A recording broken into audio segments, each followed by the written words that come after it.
नमस्ते। नेपाल प्रिमियर लिगको पहिलो चरण सकिएको छ र आज हामी अहिलेसम्म के भयो, कसले तहल्का मच्चायो, ती सबै कुराहरूको विश्लेषण गर्दैछौँ। अब प्रतियोगिता 8वटा एकदमै रोमाञ्चक खेलपछि अहिले ब्रेकमा छ। भनौँ न विश्रामको समय। यही हो सबैभन्दा सही समय। अहिलेसम्म कसले कस्तो प्रदर्शन गर्यो भनेर एकचोटि केलाएर हेर्ने। ल, आज हामी के हेर्दैछौँ त? सबैभन्दा पहिले त अङ्क तालिका कस्तो छ, को माथि को तल। त्यसपछि प्रतियोगितामा चम्किरहेका खेलाडीहरूको कुरा गर्छौँ। अनि ब्याट र बलको जुन घमासान छ त्यसमा को अगाडि छ त्यो पनि हेर्छौँ। र केही यस्ता रोचक तथ्याङ्क पनि छन् जसले खेलको अर्कै कथा भन्छ। र अन्त्यमा टिमहरूको प्रदर्शन कस्तो रह्यो त्यो पनि हेर्नेछौँ। त्यसो भए सुरु गरौँ अङ्क तालिकाबाटै। पहिलो 8 खेल सकिँदा लिगको अवस्था कस्तो देखिन्छ त? यो तालिका हेर्दा एउटा कुरा त एकदमै प्रष्ट छ, हैन त? सुदूरपश्चिम रोयल्स र विराटनगर किङ्स दुवै अपराजित छन् 4-4 अङ्कसहित टपमा। अनि अर्को छेउमा हेर्ने हो भने पोखरा एभेन्जर्स र जनकपुर बोल्ट्स छन्, जसले अझै जितको खाता खोल्न सकेका छैनन्।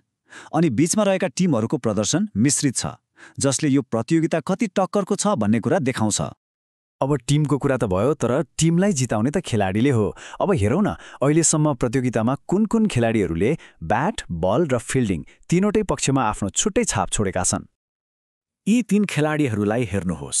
यिनीहरू साँच्चै नै कम्प्लिट प्याकेज देखिएका छन्। जस्तै मार्क वाट ब्याटबाट त तहल्का मचाएका छन् नै, त्यसमाथि 2 विकेट र 2 क्याच पनि लिए।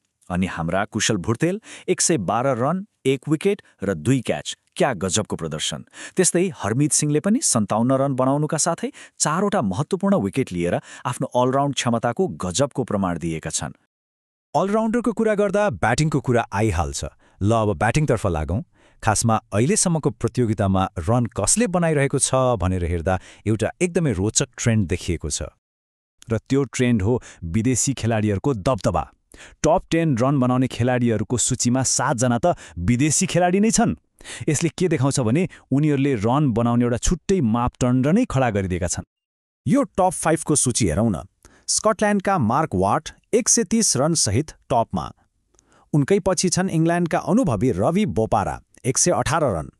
तर यहाँ खुसीको कुरा के छ भने हाम्रा कुशल भुर्तेल पनि पछि छैनन्। 112 रन बनाएर तेस्रो स्थानमा छन्। विदेशी खेलाडीहरूलाई कडा टक्कर दिइरहेका छन् उनले।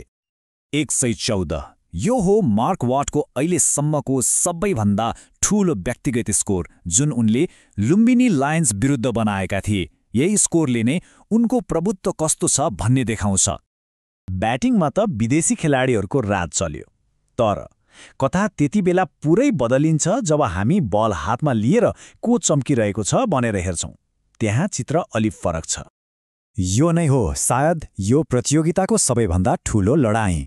एकातिर विदेशी ब्याट्सम्यानको आगो ओकल्ने ब्याटिङ, अनि अर्कोतिर हाम्रा नेपाली बलरहरूको धारिलो र अनुशासित बलिङ। यही टक्करले नै त प्रतियोगितालाई रोमाञ्चक बनाएको छ। हेर्नुहोस्, बलिङमा चाहिँ कथा अर्कै छ। यहाँ घरेलु खेलाडीहरूले नै नेतृत्व लिइरहेका छन्। काठमाडौँ गोर्खासका कप्तान करण केसी 6 विकेट लिएर सबैभन्दा अगाडि छन्। उनलाई मिलिन्द कुमार र हरमित सिंहले पछ्याइरहेका छन्। यसले के प्रश्न पार्छ भने बलिङमा चाहिँ नेपाली प्रतिभाकै दबदबा छ। 6 विकेट, र यो 6 विकेट मध्ये 4 विकेट त उनले सुदूरपश्चिम रोयल्स विरुद्धको एउटै खेलमा लिएका थिए। यही प्रदर्शनले उनलाई विकेट लिनेहरूको सूचीमा एक्लै शीर्ष स्थानमा पुर्याएको छ।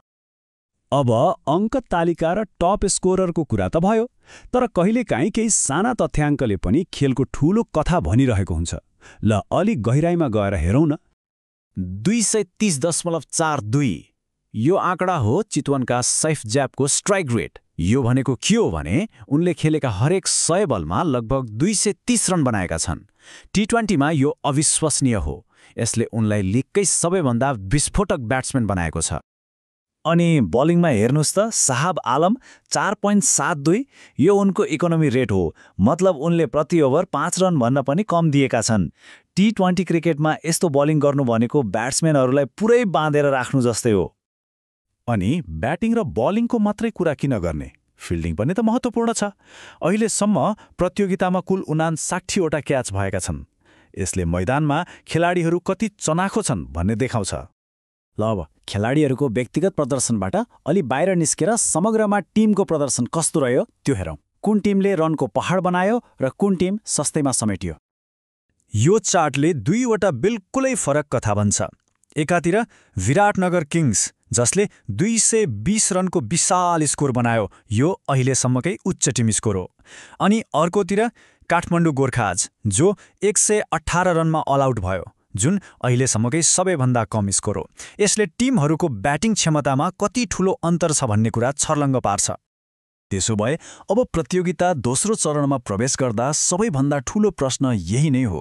एकातिर विदेशी ब्याट्सम्यानको पावर छ, अर्कोतिर नेपाली बोलरको कला।